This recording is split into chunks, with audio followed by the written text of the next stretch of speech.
welcome back to Lippy Studio, and today I'm here to talk about When Calls the Heart, Season 13, Episode 8, called Take Two. So, this has been a long time coming because I've always wanted to see Rosemary in theater mode, in some sort of theater performance in Hope Valley, and we finally got that this episode, so that was really exciting. I thought there was a lot of humor in this episode. But it also advanced the plot along too. It wasn't just a filler episode focused on this play. Like the investigation further along, we got a step back for Lucas and Edie. But yeah, there were some good things for sure. So yeah, basically Rosemary is putting on this play, a black and white silent film, and she asks Elizabeth to write the screenplay. Now, Elizabeth is really good at journaling, but she's just not very good at writing drama, we find out. I thought it was pretty funny when Rosemary, Lee, and Opal were judging her screenplay. I thought that was pretty funny. I mean, as someone, I enjoy writing, screenwriting especially. So I would say there's a big difference between, journaling and then having to actually write a storyline. There's a big difference between the two of them. I think, and I was kind of thinking through all of this, wouldn't it be nice if someone else got a chance to, do some of these big things? I mean, I understand Rosemary's bias because Elizabeth's her best friend, but wouldn't it be nice if someone else got to try to write the screenplay or someone else tried to play the leads? Because, of course, Elizabeth and Nathan were going to. So I was a little bit frustrated by that. I think, I was thinking, it would be nice for someone else to have a chance. And then we see that it's just not working between them. They have good chemistry, just not in, they don't have theater or acting chemistry, and that's okay. But Rosemary fires both of them and brings in Fernando and Faith as the leads, which I actually like this. I'm not really sure where this is going to go with Fernando and Faith, because I don't really see Fernando sticking around once, after the project is done. We don't really see him building. It's just kind of off screen. He's working with Lee. But we'll see. I mean, there's the potential there. I mean, we really didn't get to see a lot of them. But, we got a kiss, which this is the first time Faith's kissed someone since Carson.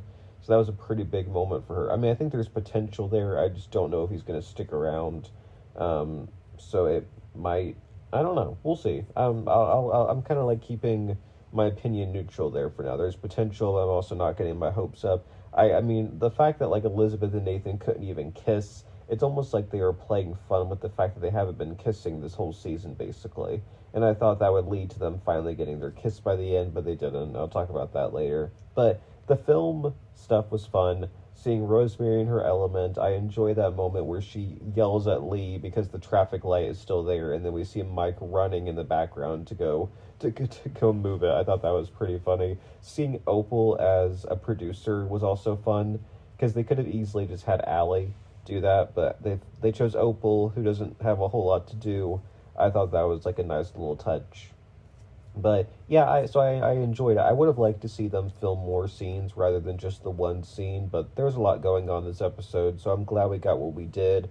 Seeing Rosemary back in her element was great because she's been in a different role this season. Mostly a supporter to Lee has mostly been her role. So I like that she got to be front and center again, for sure. So, as far as the investigation goes, basically, we get a lot of info in this episode. We find out that Pioneer Electric is actually working with National Insurance. There's a scandal going on here. Basically, with the help of Georgie, they see this map that Christopher gave them. It's not signed, but Georgie recognizes the compass, and she finds out that the map maker is this man, Clement Scoggins, I'm pretty sure is the name, some bizarre name. But basically, she's saying that if the case would turn out to be arson, National Insurance gets to pay much less than if it were corporate negligence, which basically means they were trying to get Cooper and Toby to take the fall, so they would have to pay less, rather than if it was Pioneer Electric was proven to be guilty. So they pretty much find out that they're in cahoots together. So Georgie goes and sets up a trap for Clement to come in, and they're not able to arrest him because they don't have any hardcore proof because he doesn't admit anything. But then Georgie and Bill listen on the phone with the map maker talking to Pioneer Electric, saying they're on to us. But Bill says, we can't fully use this. We still need Christopher to come in and testify. So, we have more information about the scandal and the cover-ups and all of that with the two companies, but they still need to find Christopher to bring him in for the trial. So we'll see what happens. I got to say, this has probably been one of their more interesting storylines, like mystery scandals that they've done. So I'm definitely more engaged in this. I enjoy seeing Georgie involved and helping out. It's weird. We were kind of used to the Rosemary, Bill, and Nathan trio, and now Georgie kind of took Rosemary's place. But it makes more sense for Georgie to be involved because she actually has a role in investigating, where Rosemary is just a journalist wanting the scoop. So I don't really mind it. I'm enjoying Bill and Georgie together. They're very flirty with each other. They're clearly like each other a lot. I'm kind of confused though. Are they like together? Like, are they like courting? They don't like kiss or anything, so it's hard to say whether they're like together or if they're just like friendly with each other. My guess is that they're just friendly, but there'll probably be a bigger commitment with them by the time the season ends. I'm a little concerned regarding whether they will last because of the whole Melissa Gilbert thing, but I'm waiting until they resolve or put out some kind of statement about that. I mean, they didn't put out an immediate statement, which makes me think they're at least going to give her a shot, hoping everything goes to plan, but we'll see. I'm hopeful it'll all work out and that we'll get to see more Bill and Georgie because I really like them together. I like seeing Georgie and Edie interact. I thought that was cool, a pairing that it makes sense why they would like work together just because of their careers. And Georgie gives Edie the opportunity that she ends up taking by the end of the episode. So I think it made sense for Georgie to be the one to set up that opportunity for her, showing her connections. And yeah, so I'm liking Georgie a lot. But basically, Lucas is still being pretty insecure about Fernando. He's jealous. He thinks that there's something going on with Edie and Fernando, even though Edie tells Faith and May his tricks don't work on me anymore. I'm over it. But they do kind of work on Faith and May, especially Faith, it seems. So, because there's might be setting up something there. I'm not sure. But Lucas just takes everything the wrong way. Edie approaches Fernando, and basically they have like a goodbye moment. They're not ever getting back together. Is basically what she's trying to say without singing in Taylor Swift lyrics. She gives him a kiss on the cheek, and of course Lucas sees that, so he immediately thinks that they're back together. And by the end, she says, "There's nothing going on between us," and she's very clear that I want you. She even pulls him in by his tie, like she's touching him. Like she's not being how Elizabeth was, where Elizabeth was never honest with Lucas about how she felt until the very end. She just hid things from him. She's not like a villain, but she just wasn't emotionally mature with him. And Edie is being very upfront, there's nothing going on with me and Fernando, but Lucas still is insecure. He doesn't want to get his heart broken. It's opened up old wounds with Elizabeth that he has to work through, which I do like that they're acknowledging that rather than just moving past it, because we never really saw Lucas work through that.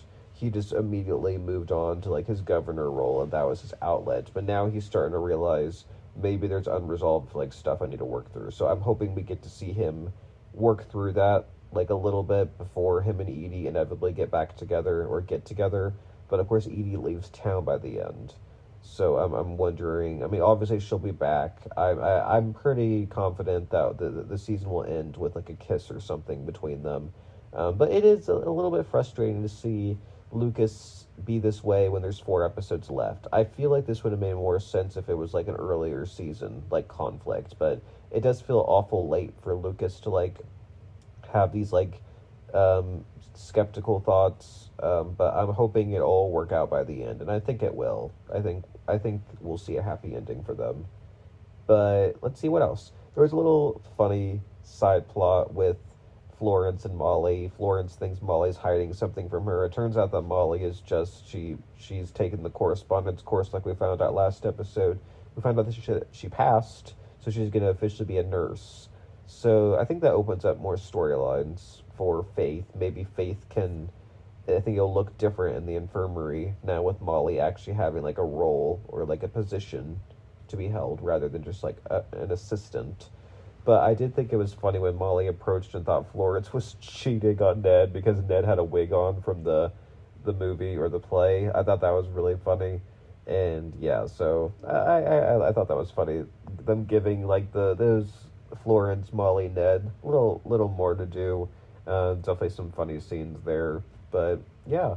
So the final scene, last thing I want to talk about, I think, unless I think of something else, is Elizabeth and Nathan have a talk. Beautiful scene at the end, where they're like in like a little like forest, not a forest, but it just beautifully shot.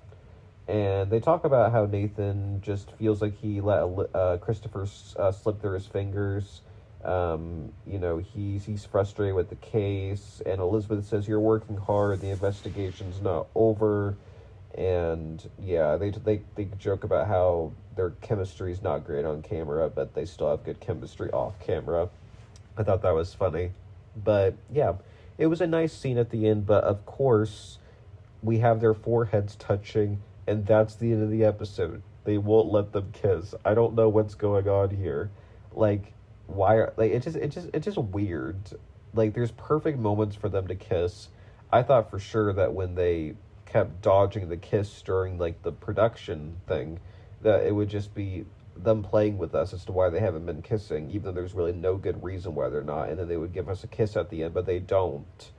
So it's weird. I don't know how I feel about that. But I mean, the fact that Faith and Fernando got the kiss of the episode and Elizabeth and Nathan didn't is just crazy to me. But I'm hoping we get something. Like, I'm hoping they kiss before the season's over, because it's just very odd that they've, how they're writing them. I mean, great moments. It's just they're really missing the physical aspect of it. There's nothing wrong with them sharing a kiss every episode or every other. I mean, Elizabeth and Lucas like made out every episode. It felt like in season 9. I mean, not literally, but they were kissing a lot, way more than Elizabeth and Nathan have these past few seasons. So we'll see what happens. But let me know down below what you think of episode 8. Next episode looks good. We're getting looks like little Jack loses his dad's medal. So Elizabeth, Nathan, and Allie are setting up like a scavenger hunt for him to like find out more about his father and learn more about him. We also see Charlotte back. So I'm thinking it's going to be good. Some good stuff for that family dynamic. So I'm looking forward to that. But yeah, comment down below what you thought of this episode, and I will see you guys next week. Bye, everyone.